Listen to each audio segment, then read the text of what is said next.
delivering smiles all around the professional careers. Reach us to reach them. தாவேக்காவினுடைய Salem கூட்டம் நீங்கள் பார்த்தீங்களா? அதில் திரு விஜய் அவர்கள் வந்து நிறைய விஷயம் பேசியிருந்தார். நீங்கள் என்னைக்கு பெர்மிஷன் கேட்டீங்க, எந்த இடத்த கேட்டீங்க, எத்தனை ஸ்கொயர் ஃபீட்டில் கேட்டீங்க, எத்தனை பேர் வருவாங்கன்னு கேட்டீங்க அப்படின்னு அவர் வந்து வெளியிடணும். அவங்க மற்ற கட்சிகள் அதே இடத்துல கூட்டம் போடுறத பார்த்துட்டு தானே கேட்குறாங்க. இப்போ உதாரணத்துக்கு வேலுச்சாமி எடுத்துக்கிட்டோம்னா அதிமுகவினுடைய கூட்டம் நடந்திருக்கு. அவங்க கேட்ட எண்ணிக்கைக்கும் இவங்க கொடுத்த இடத்துக்கும் முரண் இருக்குது. இவங்க வந்து இவ்வளோ எண்ணிக்கை இந்த இடத்துல இவ்வளோ 10,000 பேர் வருவாங்கன்றா. இப்போ 27,000 பேர் வர வரைக்கும் நீ ஏன் வேடிக்கை பார்த்த? இவங்க கேட்குற வேணுங்கனே கேட்குற இடம் எல்லாமே, வேணுங்கனே பண்ணுற இடம் எல்லாமே. நீங்கள் சென்னையில் இவங்க 2 வாட்டி ஒரே இடத்துல ஆர்ப்பாட்டம் நடத்தினாங்க. அந்த இடம் இதுக்கு முன்னாடி எந்த அரசியல் கட்சிக்கு அந்த இடத்துல ஆர்ப்பாட்டம் நடத்த அனுமதி கொடுத்துருக்காங்க.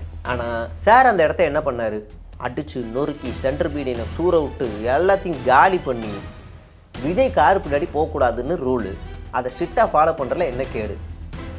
அதை ஸ்ட்ரிக்டாக ஃபாலோ பண்ணால் என்ன கேடு? எங்கெங்கேயோ இருந்து பதுங்கி திடீர்னு காரை தூக்கிட்டு கார் முன்னாடி வண்டியில் வரான். இவங்க நாட்டை பாதுகாப்பாங்க, கீது காப்பாங்க அப்படிலாம் எந்த ஒன்றும் கிடையாது. காத்திருந்து எவனும் வரமாட்டான்னு தெரிஞ்சிருச்சு. கடைசியில் காங்கிரஸ் வரும் நம்பியிருந்தாங்க, உஷாராயிட்டானுங்க. ஐயோ காங்கிரஸ் வராதுரா. அதுக்கப்புறமா தான் அங்கே இருந்த நம்ம ஒட்டுண்ணி அண்ணன் சில்பா குமார் அண்ணன் தான் வந்து இந்த கட்சி இல்லை நான் அவர் சொல்லுவேன். ஏன்னா நான் இருக்கிற வட சென்னையே அவர் வந்து கொச்சையாக பேசியிருக்காரு. விஜய் என்ன இந்த நிமிஷம் என்ன பண்ணிகிட்டு இருக்காரு? என்ன மணி இப்போ என்ன ஒரு 4 தான் ஆகுது. என்ன பண்ணிக்கிட்டு இருக்காரு? சாயங்காலம் 4 தான் ஆகுது. ஓடிக்கிட்டு இருக்காரு, மக்களுக்காக ஓடிக்கிட்டு இருக்காருன்னு நினைப்பீங்க. இல்லை, ஓடிக்கிட்டு இருக்காரு, த்ரெட்மில்ல ஓடிக்கிட்டு இருக்காரு வீட்டுக்குள்ளே. இல்லை அவ்வளோ தனிப்பட்ட அவங்களுடைய இது வரைக்கும் போகணுமா என்ன? ஆகாயம் நேயர்களுக்கு வணக்கம். ட்ரோல் மீடியா சே நம்ம கூட இருக்காங்க. இன்றைக்கி அரசியல் சூழல் பற்றி பல்வேறு விஷயங்கள் அவங்க கூட தான் பேச போகிறோம். வணக்கம் சே. வணக்கம் ப்ரோ. தாவேக்காவினுடைய சேலம் கூட்டம் நீங்கள் பார்த்தீங்களா? அதில் திரு விஜய் அவர்கள் வந்து நிறைய விஷயம் பேசியிருந்தார். அதுவுமே வந்து பார்த்தீங்கன்னா நேரடியாக விமர்சனம் பண்ணி, எஸ்ஓபின்னா வந்து மற்றவங்களுக்கு வேறு, எனக்கு வந்து ஸ்டாலின் செங்கோட்டையன் ஆஃப் புஷியானந்தா இல்லை, ஸ்டாலின் சார் ஆப்ரேட்டிங் ப்ரொசீஜர் அந்த அளவுக்கு அழுத்தம் இருக்குங்கிறார் அவர். என்ன அழுத்தம் இருக்குது? இப்போ நம்ம என்ன கேட்குறோன்னா, நீங்கள் என்னைக்கு பெர்மிஷன் கேட்டீங்க, எந்த இடத்த கேட்டீங்க, எத்தனை ஸ்கொயர் ஃபீட்டில் கேட்டீங்க, எத்தனை பேர் வருவாங்கன்னு கேட்டீங்க அப்படின்னு அவர் வந்து வெளியிடணும். பொது மேடையிலே இங்கே பாருங்கள் அனில்ஸ் தொண்டர்களே, இந்த டேட்டில் இந்த இடத்த நாங்கள் கேட்டோம் அப்படின்னு அவர் போய் வெளியிடணும். போலீஸுக்குன்னு ஒரு ப்ரோட்டோக்கால் இருக்குது, போலீஸுக்குன்னு ஒரு ஸ்ட்ரக்சர் இருக்குது, ஒரு விதிமுறைகள் இருக்குது. அவங்க என்ன பண்ணுவாங்கன்னா, ஒவ்வொரு அரசியல் கட்சிக்கும் ஒவ்வொரு மாவட்டத்தில் ஒவ்வொரு இடத்த ஒதுக்கி வச்சுருப்பாங்க. ஆர்ப்பாட்டமாக இந்த இடம், போராட்டமாக இந்த இடம், மாநாடா இந்த இடம்னு ஒதுக்கி வச்சுருப்பாங்க. நான் மார்க்கெட்டு முச்சந்தியில் தான் வந்து பண்ணுவேன் அப்படின்னா யாருமே கொடுக்க மாட்டாங்க. ஆளுங்கட்சியும் கொடுக்க மாட்டாங்க. அப்படின்னா நீங்கள் வந்து இல்லை எனக்கு இங்கே தான் பண்ணுவேன் அப்படின்னு நீங்கள் வந்து அடம் பிடிச்சதா அது எப்படி சாத்தியமாக இருக்கும்? அப்படி நீங்கள் கேட்டு கொடுக்கலன்னா டீட்டெயிலோடு வெளியிடுங்க. அப்போ தான் உங்கள் மேலே நம்பகத்தன்மை வரும். இல்லை, காவல்துறை வந்து அவங்களுடைய ஒரு லெட்டரை வந்து வெளியிட்டிருக்கிறாங்க. அதில் இவங்க குறிப்பிட்ட டைம் இதுதான், இவங்க வந்து கேட்ட இடம் இதுதான்ற மாதிரி அவங்க வெளியிடுறாங்கல்ல. அப்போ இவங்களை வெளியிடணும்ல. இப்போ நாங்கள் வந்து பாருங்கள், இவன் கேட்டது எல்லாமே பப்ளிக் நியூசன்ஸ் இடம், இவன் கேட்ட இடம் எல்லாமே மோசமான இடம். உனக்கு என்ன? அவங்க மற்ற கட்சிகள் அதே இடத்துல கூட்டம் போடுறத பார்த்துட்டு தானே கேட்குறாங்க. இப்போ உதாரணத்துக்கு வேலுச்சாமி எடுத்துக்கிட்டோம்னா அதிமுகவினுடைய கூட்டம் நடந்திருக்கு, அந்த ஸ்பாட்டை தானே கேட்குறாங்க. அப்போ அவங்களுக்கு தாவேக்காவுக்கு மட்டும் மறுக்கிறது எப்படி கரெக்டாக இருக்கும்? அவங்க அதிமுக கேட்ட எண்ணிக்கைக்கும் இவங்க கொடுத்த எண்ணிக்கைக்கும் முரண் இருக்குது. அவங்க கேட்ட எண்ணிக்கைக்கும் இவங்க கொடுத்த இடத்துக்கும் முரண் இருக்குது. இவங்க வந்து இவ்வளோ எண்ணிக்கை இந்த இடத்துல இவ்வளோ 10,000 பேர் வருவாங்கன்றா. இப்போ 27,000 பேர் வர வரைக்கும் நீ ஏன் வேடிக்கை பார்த்த? நீ மூவ் ஆன் பண்ணிட்டு போயிருந்துருக்கணும்ல. உங்கள் அரசாங்கம் மேலே தப்பு இருக்குது, ரைட்டு, உனக்கு இடம் கொடுக்கல, அதிமுக கொடுத்துருக்காங்க. 10,000 பேர் சொன்னீங்க, அது கூட்டம் அதிகமாகிட்டே இருக்குது. அப்போ அதை கட்டுப்படுத்துகிற உங்களுக்கு ஒரு ஸ்பீக்கர் இருக்குல்ல அங்கே. ஆல்ரெடி ராஜ்மோகன் அங்கே அனௌன்ஸ் பண்ணிகிட்டு இருக்காருல்ல. எப்போது? சாயங்காலம் 7 மணி வர்றதுக்கு இவர் 1 மணிக்கு இன்னும் சற்று நேரத்தில் இன்னும் ஒரு சில மணி துளிகளில் வந்து கொண்டு இருக்கிறார்னு இப்படிலாம் பீலா விட்டு அவங்கள கடைசி வரைக்கும் காக்க வச்சிங்கல்ல. ஒரு கமாண்டு சொல்லி நீங்கள் எல்லோரும் வழியை விட்டு ஓரமாட்டினீங்கன்னா ஃப்ரீயாக வந்துட்டு அழகாக போகலாம். அப்படியே நல்லா தள்ளி நில்லுங்க, வெளியில் வரைக்கும் நீங்கள் எல்லாருக்கும் பார்க்கலாம் விஜய் அப்படின்னு காமிக்க வச்சுருக்கலாம்ல. எதுவுமே இல்லை. வரும்போதே லைட் ஆஃப் பண்ணிட்டு வந்ததுக்கப்புறமா அதில் தான் விபத்து அதிகமாகிருக்குன்னா டேட்டாஸோட சொல்கிறாங்க. நீங்கள் திரும்ப அரசாங்கத்தையே குறை சொல்லிக்கிட்டு இருக்கீங்க. என்ன ஆஸ்பெக்டை முன் வைக்கிறாங்க? எங்களுக்கு அழுத்தம் இருக்குன்னா என்ன சொல்ல வராங்கன்னு கேட்குறேன். ஒன்றுமே இல்லைங்க, ஒரு அழுத்தமும் கிடையாது. இவங்க கேட்குற வேணுங்கனே கேட்குற இடம் எல்லாமே, வேணுங்கனே பண்ணுற இடம் எல்லாமே. நீங்கள் சென்னையில் இவங்க 2 வாட்டி ஒரே இடத்துல ஆர்ப்பாட்டம் நடத்தினாங்க. அந்த இடம் இதுக்கு முன்னாடி எந்த அரசியல் கட்சிக்கு அந்த இடத்துல ஆர்ப்பாட்டம் நடத்த அனுமதி கொடுத்துருக்காங்க? சேப்பாக்கம் இல்லை, அந்த மல்டி ஸ்பெஷாலிட்டி ஹாஸ்பிட்டல் ரோடு வந்து கரெக்டாக நேப்பியார் பிரிட்ஜை கனெக்ட் பண்ணுற ரோடு. அந்த இடத்துல அது எம்எல்ஏ ஹாஸ்டல் போகிற ரோடு, அந்த இடத்துல இதுக்கு முன்னாடி எந்த அரசியல் கட்சி ஆர்ப்பாட்டம் நடத்தியிருக்கு? எனக்கு தெரிஞ்சு அந்த இடத்துல கொடுக்க மாட்டாங்க. எனக்கு தெரிஞ்சு கடைசியாக பட்டா இயக்கத்துக்கு அந்த இடத்த கொடுத்தாங்க. வட சென்னை மக்கள் வந்து போராட்டம் நடத்தினாங்க. எனக்கு தெரிஞ்சு விஜய்க்கு அவ்வளோ பெரிய இடம் கொடுத்தாங்க, சூப்பரான இடம். ஆனால் சார் அந்த இடத்த என்ன பண்ணார்? அடித்து நொறுக்கி சென்டர் பீடினை சூற விட்டு எல்லாத்தையும் காலி பண்ணி நடுவில் மாநகராட்சி அதுக்கு பொறுப்பேற்றுக்கிட்டு அவங்க அதை ரீப்ளேஸ் பண்ணுறதுக்கு முன் வந்தாங்க இல்லையா? அதாவது ஒரு பத்திரிகையாளர் கேட்குறாரு, என்னங்க இப்படி ஆக்கி வச்சிருக்கீங்கன்னு. அதாவது இதை நாங்களே சரி பண்ணுறோம், இங்கே பாருங்கள் வாட்டர் பாட்டில் எடுக்கிறோம், இங்கே பாருங்கள் செடி எடுக்கிறோம், இதுதான் முன் வரதா? இதெல்லாம் அநியாயம், சீரியஸாகவே இதெல்லாம் ரொம்ப தப்பு இதெல்லாம். அப்போ எதுவுமே அவங்க வந்து சரி. அப்போது மதுரை மாநாட்டில் எம்டி கிரவுண்டு அங்கே என்ன பண்ணாங்க? சரி அதை விடுங்க. இங்கே விக்ரவனில் என்ன, இதெல்லாம் விடுங்க. இன்றைக்கி நேற்று சேலம் வருவோம். சேலமில் மாநாடு நடக்குது. விஜய் கார் பின்னாடி போகக்கூடாதுன்னு ரூலு. அதை ஸ்ட்ரிக்டாக ஃபாலோ பண்ணுறதுல என்ன கேடு? அதை ஸ்ட்ரிக்டாக ஃபாலோ பண்ணால் என்ன கேடு? எங்கெங்கேயோ இருந்து பதுங்கி திடீர்னு காரை தூக்கிட்டு கார் முன்னாடி வண்டியில் வரான். ஒரு லேடி போலீஸை விட்டு ஏற்றுறானுங்க. அந்த லேடி போலீஸு கீழே கீழே தேய்ச்சிட்டு விழுகிறாங்க. விழுந்தாங்களா இல்லையா? விழுந்துருக்காங்க. அப்போ இவ்வளோ அட்டகாசம் பண்ணுறாங்க. விஜய் கார் பின்னாடி போய் தொட்டு பார்க்குறானுங்க. இது விஜய் தானா இல்லை ஏதாவது வேறு ஏதாவது தான் தொட்டு பார்க்கலாம். முன்பை விட கொஞ்சம் குறைஞ்சிருக்கலாம், அவங்களோட பிஹேவியரில் ஒரு மாற்றம் இருக்குல்ல. இது நார்மலைஸ் பண்ணுறது முன்பை விட பரவாயில்ல. இது நார்மலைஸ் பண்ணுறது. இது ஒரு அரசியல் கட்சிக்கு இது அழகே கிடையாது. பரவாயில்ல, முன்னைக்கே எவ்வளோ திருந்திருக்காங்க. முன்னையாவது காதை கடிப்பாங்க, இப்போ சங்க கடிக்கிறாங்க. பரவாயில்ல. இப்போ சுரண்டி பார்க்குறாங்க, போனாட்டி சொரிஞ்சு பார்த்தாங்க. பரவாயில்ல. அப்படி நார்மலைஸ் பண்ணுறது. நீங்கள் ஒரு கமாண்ட் அப்படின்னா அதை கேட்டு தான் ஆகணும். டே எத்தனை உயிர் போகும்? இப்போ ஒரு உயிர் போயிடுச்சு. இந்த உயிர் போனதுக்கு நம்ம ஆச்சரியக்குரிய அண்ணன் ஒரு இரங்கல் அறிக்கை கூட வெளியிடலை. ஒரு இரங்கல். அவன் பாவம், அவனுக்கு தெரியுமா இன்றைக்கி நம்ம உயிர் போகணும்? அவனுக்கு தெரியுமா? அவன் வந்து சாயங்காலம் அவன் 2 குழந்தைகிட்ட சொல்லிட்டு வரான், நான் வந்துடுறேன்னு. அட்லீஸ்ட்டு விஜயோட அறிக்கை ஒரு பதிவாக இருக்கும். நம்மளுடைய கூட்டத்துக்கு வந்து தோழர் ஒருத்தர் இறந்துருக்காரு, அவருடைய குடும்பத்துக்கு உறுதுணையாக நம்மளுடைய கழக நிர்வாகிகள் இருங்க, தொண்டர்கள் இருங்க, அவங்களுக்கு தேவையான உதவி செய்யுங்க அப்படின்னா ஏதோ ஒரு விதத்தில் எல்லோரும் காசை கலெக்ட் பண்ணி அந்த குடும்பத்துக்காவது கொடுப்பாங்க. 5 லட்சம் என்ன 5 லட்சம் பத்தும்? எனக்கு புரியல. உயிரே போயிடுச்சு, என்ன பத்தும்? அவன் 2 வருஷத்தில் சம்பாரிச்சிட்டு போயிடுவான். அந்த குழந்தைங்களோட எதிர்காலம் என்ன? அப்பா அது நம்ம ஆச்சரியக்குறி வேற ஒரு விஷயத்துக்கு அறிக்கை வெளியிடுறாரு. மருத்துவமனையிலேருந்து குழந்தைய காணாமல் போயிடுச்சு அப்படின்னு அறிக்கை விடுறாரு. கடைசியில் பார்த்தா அது மாமியார் மருமக சண்டை. ஸோ எதுக்கு விடணும்னு இல்லை. உன் கூட்டத்தில் உயிரே போயிடுச்சு, அதை கண்டுக்காமல் மாமியார் மருமக சண்டைக்கு போய் அறிக்கை விடுறேன். அப்போ இவ்வளோதாங்க இவ்வளோதான். நீங்கள் வந்து இவங்க புனிதமானவங்க, இவங்க தூய சக்தி, இவங்க நாட்டை பாதுகாப்பாங்க, காப்பாங்க அப்படிலாம் எந்த ஒன்றும் கிடையாது. காத்திருந்து எவனும் வரமாட்டான்னு தெரிஞ்சிருச்சு. கடைசியில் காங்கிரஸ் வரும் நம்பியிருந்தாங்க, உஷாராயிட்டானுங்க. ஐயோ காங்கிரஸ் வராதுரா, நம்ம இவங்களை நம்புறதுக்கு நம்ம தனியாகவே நின்றுவோம். அது நம்மளை ரொம்ப இந்த தமிழ்நாடு அரசியல் வந்ததுக்கப்புறம் அது விஜய் முடிவு பண்ணிட்டார். அரசியல் வந்ததுக்கப்புறம் என்னை செவிட்டு மேலே வச்சுக்கிட்டே இருக்கிறாங்க. இல்லை அவர் என்ன சொல்கிறாரு, நான் பேசின பேச்சு தான் நீங்கள் பல கூட்டணிகளுக்குள்ள ஒரு சலசலப்பை ஏற்படுத்தியிருக்குன்னு அவர் நினைக்கிறாருல. அப்படி என்ன கிழிச்சு பேசிட்டாரு? அவர் சொன்ன ஆட்சி அதிகாரத்தில் பங்கு தான் இன்னைக்கு இவ்வளோ ஒரு கேஸ்க்கு காரணம். போய் அந்த ஆட்சி அதிகாரத்தில் பங்கு அப்படின்னு முத கிளப்பி விட்டது திருமாவளவன். அவர் ட்வீட் போட்டு அவரே இன்னொரு மேடையிலையும் சொல்லுவார், அது எங்களுடைய கொள்கை முடிவு. அதை ட்வீட் போட்டு அதை டெலிட்டும் பண்ணிடுவார். மறுபடியும் ட்வீட் போட்டு அப்புறம் மறுபடியும் டெலிட் பண்ணுவார். அப்புறம் மேடைகள்லேயும் அவர் பேசுவார்.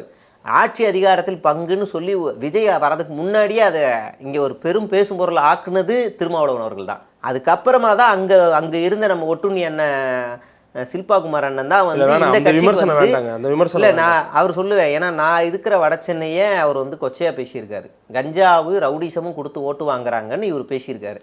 அப்போ அவருக்கு மரியாதை அவ்வளோதான் கொடுக்க முடியும். நான் இனிமேல் அப்படி தான் பேசவும் செய்வேன். அப்படி தான் சொல்லியிருக்காரு. எனக்கு தெரிஞ்சு நான் படித்த ஆளாக பார்த்து நான் ஓட்டு போடுவேன். என் கூட இருக்கிற எல்லாரையுமே எனக்கு தெரிஞ்சு என்னை சுற்றி இருக்கிறாங்கன்னா எவனாவது ஒருத்தன் தப்பு செஞ்சுருப்பான், ஓகே. ஆனால் வடச்சென்னை முழுக்க நீ ரவுடிசமும் கஞ்சாவும் கொடுத்து திமுக ஓட்டு வாங்குதுன்னு சொன்னால் எவ்வளோ அயோக்கியத்தனமான பேச்சு. நீ பார்த்தியா? நீ வந்தியா? ஏன் நீ இருக்கிற ஏசிஆரில் எவனும் போதை போடுறது இல்லையா? நீ இருக்கிற ஈசிஆரில் வந்து எவனும் யூஸ் பண்ணுறது இல்லையா? வேணாவா உன் புடனையை பிடிச்சி கூட்டு போய் காட்டுறேன், ஒரு ரெசார்ட்லையும் என்ன யூஸ் பண்ணுறாங்கன்னு காட்டுறவா? கற்பனையிலையும் நினச்சி பார்க்காத விலை உயர்ந்த சரக்கெல்லாம் யூஸ் பண்ணுறானுங்களே, நீ எப்படி சொல்லுவேன்னு கேட்போம். அப்போ இவர் தான் இங்கேருந்து அந்த கருத்தை தூக்கிட்டு வந்து தாவேக்காவில் பற்ற வைக்கிறாரு. அப்படி தான் பற்ற வச்சார். அப்படி தான் இது தீயா பரவுச்சு. அவ்வளோதான் பரவுச்சு. இவர் சொன்னதெல்லாம் யாரும் சலசலப்பாலாம் பேசவே கிடையாது. அது அங்கே பற்ற வச்ச தீ அது. அங்கேருந்து இங்கே வந்துச்சு, அவ்வளோதான். அங்கே சீண்டி பார்த்தாங்க, திருமாவளவன் ரொம்ப தெளிவாக இருந்தார், ஓடிருன்ட்டார். அதோட இவங்க கிளம்பி வந்துட்டாப்புல. இப்போ காங்கிரஸ் ஓடி பார்க்குறாங்க. காங்கிரஸும் இவங்க வச்சு கிக்கி பிக்கி விளையாடிக்கிட்டு இருக்கு. நான் உன்ட்ட வருவேன்னு நினச்சியா? நான் வந்து 2 சீட்டு எக்ஸ்ட்ரா கேட்குறதுக்காக விளையாடிட்டு இருந்தேன்டா. சும்மாடா தம்பி, இது அரசியல்ரா, போடா அப்படின்ருவாங்க காங்கிரஸ். அப்போ இவர் வந்து இதெல்லாம் பார்த்துட்டாங்க. பார்த்த உடனே ஜனநாயகன் படம் முடிஞ்சிருச்சு, சிபிஐ ரைடு, இப்போ கூட்டணிக்கு எவனும் வரல, எல்லாம் முடிஞ்சு போச்சு, ரைட்ரா, நான் வந்து உங்கள்கிட்ட நீதி கேட்க வந்திருக்கேன், நீதி கொடுங்க அப்படின்னோடனே நீதியும் இல்லை ஒரு பாதியும் இல்லை போடான்னு அவங்க சொல்லி அமுச்சு விட்ருவாங்க. அப்படின்னு அமுச்சு விட்ருவாங்க, அவ்வளோதான். இல்லை அவர் வந்து என்னென்னா இன்னொரு இது மட்டுமே பேசலை, இன்னும் பல விஷயங்கள் பேசுகிறாரு. குறிப்பாக வந்து வாக்குக்கு பணம் கொடுப்பாங்க, அவங்களுடைய காதலை விசில் ஊதி அனுப்புங்க அப்படிங்கிறாரு. அந்த அரசியலில் நடப்பில் இப்போ அடுத்து என்ன வரப்போகுது அதை நோக்கி அவங்க போயிட்டு தானே இருக்காங்க. வாக்குக்கு பணம் கொடுக்காதீங்க அப்படின்லாம் இவர் சொல்கிறாரு. இது வந்து விஜய் தான் சொன்னாரான்னா இல்லை, தேர்தல் ஆணையமே சொல்லும். தேர்தல் ஆணையம் விளம்பரம் எம்பசைஸ் பண்ணுறாருல அவர், அதை குறிப்பிடுறாரு. வந்து வாக்குக்கு பணம் கொடுக்காதீங்கன்னு சொன்ன விஜய், தாவேக்காவில் பதவிக்காக காசை கொடுக்காதீங்க, தாவேக்காவில் பதவிக்காக மாவட்ட செயலாளர் பெட்ரூம்குள்ளே விடாதீங்க அப்படி காசு வாங்குறாங்களா என்ன? ஆமாம், நான் சொல்லலை, நான் அந்த கட்சியில் இருக்க நிர்வாகிகளே சொல்லியிருக்காங்க. அந்த கட்சியில் இருக்க ஒரு பொண்ணு சொல்லியிருக்கு, பதவி தரேன்னு சொல்லி மாவட்ட செயலாளர் பெட்ரூம்குள்ளே வந்துட்டாருன்னு ஒரு பொண்ணு சொல்லிச்சா இல்லையா? ஊரே அந்த வேடிக்கை பார்த்துச்சுல. அந்த நிர்வாகியை யாருமே வந்து கண்டுக்கவே இல்லை.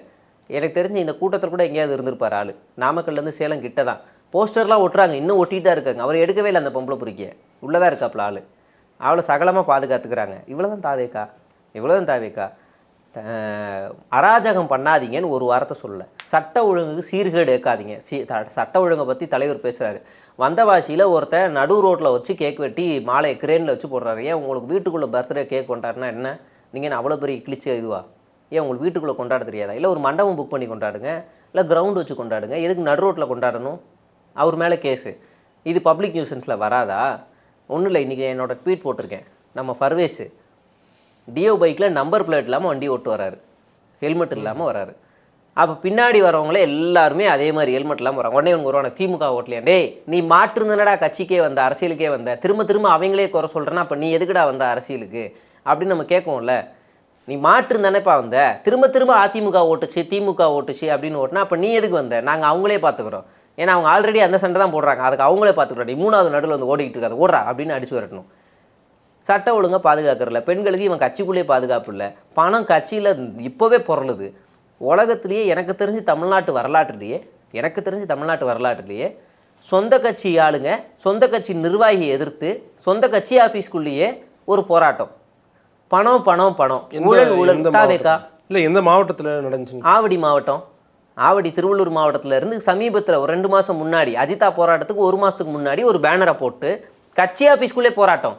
பணம் ஊழல் மாவட்ட செயலாளர் பதவிக்காக பணம் வாங்குறாருன்னு அதுக்குள்ளே இருக்க ஒரு ஆர்வக்குள்ளார் அவர் மாவட்ட செயலாளருக்கு வீடியோ எடுக்கிறத, பேசுகிற வீடியோ எடுத்து பேக்கெட்டில் வீடியோ எடுத்து அவன் வெளியே விடுறான். அந்த லட்சணம்லாம் இருக்குது கட்சி. நீ முதுகே முதல்ல சொரியறதுக்கு வந்து ஆள் இல்லை, ஆனால் முதல்ல அழுகு இருக்குன்னு ரோட்டில் போகிறவனை பார்த்து பேசிகிட்டு இருக்கீங்க. நீ சரி அதெல்லாம் விடுங்க, கட்சி ஆளுங்களாம் விடுங்க. நீங்கள் 15 கோடியை மறைச்சு 1.5 கோடி ஃபைன் போட்டிருக்கான்ல, அதுக்கு வந்து அவங்க அடுத்த கட்டத்துக்கு நீதிமன்றம் நகரம் வாய்ப்பு இருக்குல்ல, அப்படி ஒரு ஆப்ஷன் இருக்கு அவங்களுக்கு. இல்லைங்க, வரி ஏய்ப்பு செஞ்சுருக்கீங்கன்னு ஆதாரப்பூர்வமாக தெரிவிச்சாச்சு, கண்டுபிடிச்சிட்டாங்க, ஃபைனை கட்டுங்கன்னு சொல்லிட்டாங்க. எல்லாருக்கும் ஒரு முன்னுதாரணமாக இருக்கணும்ல. நான் ஃபைனை கட்ட மாட்டேன், இது என் ஈகோ பிரச்சனை, நான் மேல்முறையீடு போகிறேன் அப்படின்னா இப்போ உச்சநீதிமன்றத்துக்கு போய் உனக்கு செருப்பால் அடிச்சு நீ ஒழுங்காக ஃபைனை கட்டுன்னு ஏமாற்றிக்கிட்டு 1.5 கோடி கட்ட மாட்டேன், 2 கோடி 200 கோடி வைட்டு 1.5 கோடி கட்ட மாட்டேன், நீ இன்னும் கிளிக்கிற அப்படின்னு சொல்லிட்டா நீ கட்டுவல்ல. அவ்வளோ தூரம் போய் அசிங்கப்படணுமா? ஏன் உங்களுக்கு அவ்வளோ என்ன? அந்த படத்தை எடுத்த ப்ரொடியூசர்னு நடுத்தரவில் நீங்கள் துண்டை போட்டு நிற்கிறாரு.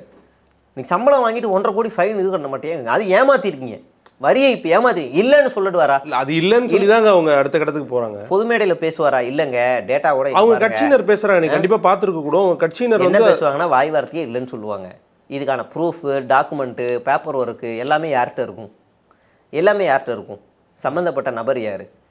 இங்கே பாருங்கள், என் மேலே ஊழல் புகார் வருது, நான் வந்து ராகுல் காந்தி சாயலில் இருக்கேன், இங்கே பாருங்கள் ஓட் சோரி, அது மாதிரி இங்கே பாருங்கள் டேக்ஸ் சோரி, இங்கே பாருங்கள் ஏமாற்றிட்டாங்க, நான் கட்டியிருக்கேன், இவ்வளோ தான் சம்பளம் வாங்கணும்னு காட்ட வேண்டியதானே? எனக்கு நான் நீதி வேணும். எதுக்கு? நான் 1.5 கோடி ஏமாற்றிட்டேன், நீதி வேணும். எனக்கு நீதி வேணும். எதுக்கு? எனக்கு ஜனநாயகம் படத்தை ரிலீஸ் பண்ணலை, எனக்கு நீதி வேணும். எதுக்கு? என்னை சிபிஐயில் கோத்து விட்டாங்க, எனக்கு நீதி வேணும். எதுக்கு என் கூட கூட்டணி ஒரு பையில வர மாட்டேறான்? மக்கள் மன்றத்துக்கு வராரு, அதுவுமே தப்பா? மாதத்துக்கு ஒரு மாட்டி. சரி, இதுக்கு அடுத்து விஜய் எப்போ வருவார் சொல்லுங்கள்? இதுக்கு அடுத்து எப்போ வருவார்? இல்லை, அடுத்தடுத்த மாவட்டங்களில் அவங்க கூட்டத்துக்கு திட்டமிட்டு. சரி, இப்போ இந்த நேரம் விஜய் என்ன பண்ணிக்கிட்டு இருக்காரு சொல்லுங்கள்? நீங்கள் வேறு ஏதாவது அரசியல் கட்சி தலைவர் சொல்லுங்கள், நான் அவர் என்ன பண்ணிருக்காருன்னு இப்போ உடனே கேட்டு சொல்லுவேன். ராஜ்மோகன் இப்போ என்ன பண்ணிருக்காருன்னு என்னால் சொல்ல முடியும். அருண்ராஜனை என்ன சொல்லி செய்கிறாருன்னு சொல்ல முடியும். அந்த கட்சிக்குள்ளேயே மற்ற ஆளுங்க என்ன செய்கிறாங்கன்னு சொல்ல முடியும். ஸ்டாலின் அவர்கள் எங்கே இருக்காருன்னு சொல்ல முடியும். எடப்பாடி எங்கே இருக்காருன்னு சொல்ல முடியும். விஜய் என்ன இந்த நிமிஷம் என்ன பண்ணிகிட்டு இருக்காரு? என்ன மணி இப்போ என்ன ஒரு 4 தான் ஆகுது. என்ன பண்ணிக்கிட்டு இருக்காரு? சாயங்காலம் 4 தான் ஆகுது. ஓடிக்கிட்டு இருக்காரு, மக்களுக்காக ஓடிக்கிட்டு இருக்காருன்னு நினைப்பீங்க. இல்லை, ஓடிக்கிட்டு இருக்காரு, த்ரெட்மில்ல ஓடிக்கிட்டு இருக்காரு வீட்டுக்குள்ளே. இல்லை, அவ்வளோ தனிப்பட்ட அவங்களுடைய இது வரைக்கும் போகணுமா என்ன சொல்லலாங்க. நீங்கள் அப்போ என்ன செய்கிறார்? ஒரு தினம் அடுத்தடுத்த மாவட்டங்களுக்கு போகிறாருன்னா எங்கே போகிறார்? இல்லைங்க, அவ்வளோ பர்சனலான டீட்டெயில்ஸ் வேணுமான்னு கேட்குறேன் நான். அரசியல் கட்சிக்குள்ளே வந்துக்கிட்டால் என்ன பர்சனல் இருக்குது? நீங்கள் உறவு முறையில் வேறு, உறவு முறையை நாயனார் மாதிரி கேவலமெல்லாம் பேச மாட்டேன், அந்த ஆள் வேறு ஒரு மாதிரி. அரசியலுங்க வந்துட்டால் நீங்கள் பொழுதன்னைக்கு உங்களுடைய நேரம் முழுக்க அரசியல் உங்களுக்கு சமூகத்துக்கு தான் நீங்கள் கொடுத்தாகணும். நான் என்னோட டியூட்டி டைம் வந்து 10 to 6 தான் ஷிஃப்ட் டைம். நான் பஞ்ச் வச்சுட்டு தான் வேலை செய்வேன். 6 மணி ஆயிடுச்சுன்னா நான் பஞ்ச் அவுட் பண்ணிவிட்டு லாக் அவுட் பண்ணிட்டு வெளியே போயிடுவேன். அதுவாக அரசியல் இல்லைல்ல. அப்போ நீங்கள் பொழுதன்னைக்கும் அரசியலில் தான் இருக்கணும். நீங்கள் யாரை ரோல் மாடலாக எடுத்திருக்கீங்க? அண்ணா பெரியார் எடுத்திருக்கீங்க. அண்ணா எத்தனை மணிக்கு தூங்குவார்? பெரியார் எத்தனை மணிக்கு பிரச்சாரம் பண்ணுவாருன்னு டைம் தெரியுமா? விடிய காலில் 3 மணிக்கு அந்தளவுக்குலாம் உங்களை பண்ண சொல்லலை. காலைல 6 மணிக்கு எந்திரிச்சிங்கன்னா, இல்லை ஒரு 10 மணி கூட எந்திரிங்க, ஒன்றும் பிரச்சனை இல்லை. 7 மணி வரைக்கும் கட்சியில் இந்த மக்களுக்காக தினம் நீங்கள் ஏதாவது பேசுங்க. வீட்டுக்குள்ளேயே ஒரு 4 வீடியோ கூட போடுங்க. ஒரு 4 இடத்துக்கு போய் பாருங்கள். ரொம்ப சிம்பிளாக, ரொம்ப நோகாத ஒரு வேலையை சொல்கிறேன். சேலத்தில் பேசும்போது உங்கள் அம்மா, உங்கள் அப்பா, உங்கள் அண்ணன், உங்கள் அண்ணி, பெரியம்மா, பெரியப்பா, சித்தப்பா, சித்தி எல்லார்ட்டையும் போய் சொல்லுங்கள், விசில் சின்னத்துக்கு ஓட்டு போடுங்க. அப்போ கீழே இருந்து கேட்குறான், நாங்கள்லாம் சொல்லிடுறோம், நீங்கள் உங்கள் வீட்டில் சொல்லுவீங்களா? வீட்டில் ஆள் இருக்காங்களா அப்படின்னு கேட்பான். அரசியல் அவனும் கேட்பான்ல, உங்கள் வீட்டில் ஆள் இருக்காங்க. தனி மனித விமர்சனம் மாதிரி இல்லைங்க. நீங்கள் வந்து அப்போ வீட்டுக்குள்ளேயே இருந்தீங்கன்னா அப்படி தான் இங்கே கேட்பாங்க. வீட்டுக்குள்ளே என்ன தான் பண்ணுறீங்க, யார் இருக்காங்கன்னே தெரியாது. நீங்கள் வந்து தமிழ்நாட்டு ஊடகத்தை சேர்ந்தவங்கள யாரையுமே வீட்டுக்குள்ளே விட மாட்டீங்க. ஈவன் ஃபெலிக்ஸ் கொண்டு ட்ரைபாடை தூக்கி தான் பிடிக்கணும் உள்ளே என்ன நடக்குதுன்னு. அந்தண்ணனா இருந்தாருன்னா ஓட்ட புரிசாக பார்க்கணும் என்ன நடக்குதுன்னு. வேறு யாருக்குமே உள்ளே அலவுடு இல்லை. டைம்ஸ் ஆஃப் இந்தியாவும் NDTVக்கு மட்டும் நடுராத்திரியில் உள்ளே விடுறீங்க. என்ன நடக்குது? என்ன நடக்குது? அப்போது நாங்கள் கேட்போம்ல, நீங்கள் அப்போ ராத்திரி கூட சமூக வேலைகள் செய்கிறீங்க அப்படின்னா என்ன செய்கிறீங்க அப்படின்னு கேட்போம்ல. எனக்கு வந்து என் அரசியல் தலைவரை மானிட்டர் பண்ணணும். எனக்காக குரல் கொடுக்க வந்தோடனே நான் மானிட்டர் பண்ணணும். இந்த நிமிஷம் அவர் என்ன செய்கிறார், இந்த நிமிஷம் அவர் என்ன மக்களுக்காக என்ன செய்கிறார், என்ன செஞ்சுக்கிட்டு இருக்காருன்னு செய்யணும். அட்லீஸ்ட் பனையூரில் இப்போ உங்கள் தெருவில் இருக்க ஒரு 10 பேர் உங்கள் பேர் தெரியும். எடப்பாடி பழனிசாமிக்கு அவருடைய தெருவில் இருக்கிற 10 பேர் தெரியும். யார்? சண்முகமனால் அவனை அப்படின்னு சொல்லுவாங்க. ஸ்டாலின் அவர்களுக்கு தெரியும், பல வருஷமாக அந்த இடத்துல இருக்கார். நீங்கள் எந்த அரசியல் கட்சி தலைவரை எச் ராஜா கொண்டு தெரியும், காரைக்குடியில் இருக்கார், அவருக்கும் தெரியும், எல்லாருக்குமே தெரியும். நம்ம விஜய் அண்ணனுக்கு பாலவாக்க ரோட்டில் இருக்கவங்கள யாரையாவது தெரியுமா? தெரியும். யாரை தெரியும்? அவரோட ஃப்ரெண்டு லோ பட்ஜெட் விஜயை தெரியும், அவ்வளோதான். வேறு யாரையும் தெரியாது. சரிங்களா? அப்போ அப்படி இருக்கிற ஒரு ஆள் இதை தமிழ்நாட்டையே மாற்றிடுவார், புனிதமாக்கிடுவார், கிழிச்சிருவார் அப்படின்னு நீங்கள் வந்து கற்பனை கொண்டு போகிறீங்க. அது எந்த அளவில் சாத்தியம்னு எனக்கு தெரியல. நாளைக்கு சட்டமன்றம் ஒருவேளை ஜெயிச்சு 234 ஜெயிச்சிட்டாங்கன்னா சட்டமன்றம் கூட்டுவாங்களா கூட்ட மாட்டாங்களா? விஜயண்ணா வந்து நைட்டு 10 மணிக்கு தான் சட்டமன்றம் கூட்ட சொல்லியிருக்காரு, அவங்க தான் மெஜாரிட்டின்னு மாற்றுவானுங்க. ராக்கோலி அப்படி தான் இருக்கும். அப்போ இவங்கள நீங்கள் நம்பி ஒரு நாட்டை கொடுக்கணுமா? இவங்க வந்து ஒரு ஸ்பாய்லர், ஜஸ்ட்டு ஒரு ஸ்பாய்லர். இந்த ஸ்பாய்லரை நம்பிலாம் யாரும் வேலை செய்ய முடியாது. கிளாஸ் லீடராக வேணால் ஒரு 10 நாள் வேறு எவனையா உட்கார வைக்கலாம், அது எந்த ஒரு பாதிப்பையும் ஏற்படுத்தாது. என்ன செய்வான்? அவனுக்கு எதிரியாக இருக்க பேரெல்லாம் பேர் எழுதிட்டு ஓட்டின்னு போடுவான், இல்லைனா ஓட்டின்னு போடுவான், அவ்வளோதான். இவர் அப்படி இல்லை. என்ன செய்வாங்கன்னே தெரியாது. இந்த ஆச்சரியக்குரியெல்லாம் ஒன்றுமே செய்ய முடியாது. ஓகே, உங்களுடைய நேரத்துக்கும் கருத்துக்களும் ரொம்ப நன்றி. ரொம்ப நன்றி. Delivering smiles all around the professional careers. Reach us to reach them.